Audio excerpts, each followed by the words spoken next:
I told you my story, you would hear hope that wouldn't let go. Pag si Nongnong Hill ang nagsalita, pambihira.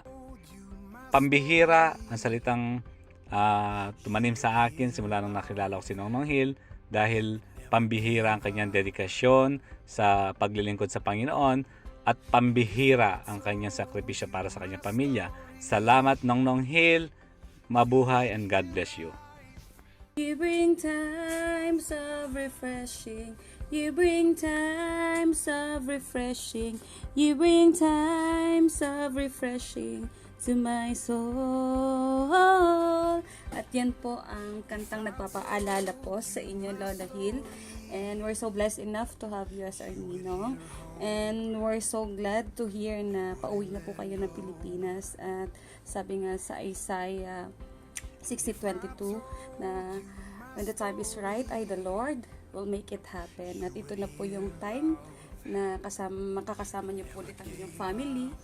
At ito na po yun din po yung time that you're harvesting, na nagkaroon po kayo ng mga blessed at fulfilled po na mga anak. Dahil po yan sa inyong katapatan bilang lingkod. Si Lolo Hill po ang isa sa pinakamasipag at tapat na lingkod ng Diyos na kahit antok po yan ay hindi po magrereklamo at babangon agad basta para kay Lord. And so, we're ready to welcome you here in Philippines, Lolo Hill. See you. God bless. Pag si Kuya Hill nagsalita, sigurado, totoo, at eksperyensado. Kuya Hill, salamat sa buhay mo. Alam ko na alam ni Lord na kung sa pagsasalita mo ay nakikita ang bunga, yung pagtsatsaga mo sa paglilingkod sa Panginoon. Lahat po yan ay honored kay God. And sa pagsasalita mo, alam po namin na yun ay hindi lang pinag-aralan kundi pinamumuhay mo. Salamat din sa buhay mo na naging isang inspirasyon para sa amin ni Kuya Rod, na kahit may mga problema, nakikita namin na hindi ka pinanghihinaan. It's an honor, Kuya Hill, na makasama ka namin sa paglilingkod sa Kanya. Salamat sa buhay mo at sa iyong sambahayan. Pag si Tatay Hill ang nagsalita, ramdam mo yung sinseridad, yung pagmamahal, saka napakasarap niyang kakwentuhan. Kaya nga pagka-uwi kami at ihatid ko siya from Katip to the Mom after service, kulang yung biyahe namin para magkwentuhan. Pag si Tatay Hill ang nagsalita, mararamdaman mo yung compassion sa bawat salitang binibitiwan niya. Kapag si Tatay Hill ang nagsalita, ito'y malumanay, ngunit ramdam mo ang kanyang kaseryosohan. Pag si Tatay Hill ang nagsalita, napaka-relax niya.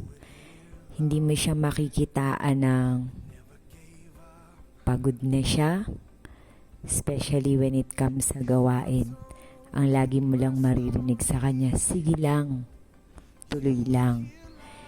Nakaka-bless na sa matagal na panahon, nagsama tayo sa paglilingkod.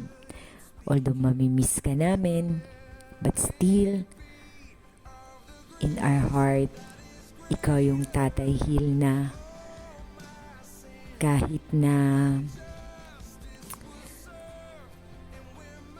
mapuyat, mapagod, basta para kay Lord, sige lang, tuloy lang. Pag si Tatay Hill na nagsalita, ramdam mo na concern siya sa'yo. Pag si Tatay Hill ang nagsalita, it will inspire you to do the will of the Lord. Pag si Nongnong Hill ang nagsalita, ma-encourage ka talaga na magpatuloy na mag-serve kay Lord. Gaya ng kanyang tagline, sige lang, tuloy lang. Pag si Tatay Hill ang nagsalita, I feel blessed. Pag si Tatay Hill ang nagsalita, mas lalo ka pang mabubus na magpatuloy sa gawain ng Panginoon dahil i-encourage ka niya on how to grow old as a Christian. Si Tatay Hill yung nagsalita, mapapakinig ka talaga, especially if it's about the Word of God. Pero minsan, nagjo-joke na pala siya. Tsaka ka pala tatawa. We miss you, Tatay Hill. God bless. Pag si Tatay Hill nagsalita, mararamdaman mo na super blessed ka para sa kanya. Para po sa akin, pag si Tatay Hill po ang nagsalita, dalawa lang po yan. Kung hindi ka magsiseryoso sa sinasabi niya, tatawa ka na lang sa mga joke niya. Pag si Kuya Hill ang nagsalita, lagi yan nakangiti. Mararamdaman mo sa kanya yung sincerity and concern sa mga sinasabi niya. Pag si Tatay Hill ang nagsalita, panigurado, mag-iiwan at mag-iiwan ng marka sa mga nakapakinig nito. Hindi pa pwedeng ma-ignore yung sinabi mo na kahit hindi siya ang kausap mo, kumbaga hindi kanya aayaang mapahiya kung ano man yung sinabi mo. Bibigyan kanya ng kasagutan. Pag si Tatay Hill ang nagsalita, mamamangha ka na lang talaga sa mga words of encouragement niya. Ipadarama at ipakikita talaga sa iyo kung gaano kabuti ang ating Diyos, may pagsubok man ito o wala. Pag si Tatay Hill na nagsalita, andun yung pagiging makatotohanan, humbleness, serious, tuturuan kanya kung saan alam niyang tama. Pag si Tatay Hill nagsalita, mabibless ka kasi galing sa kanyang puso.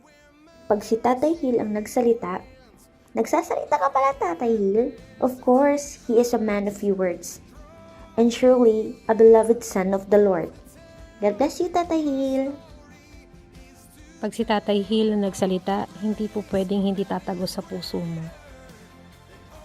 Kapag si Tatay Hill ang nagsalita, malumanay, pero may laman. Mercy wins of the kindness of Jesus that draws me in. Oh, to tell you my story is to tell of Him. Oh, to tell you my story is to tell of Him. This is my story. This is my song, praising my Savior all the day long.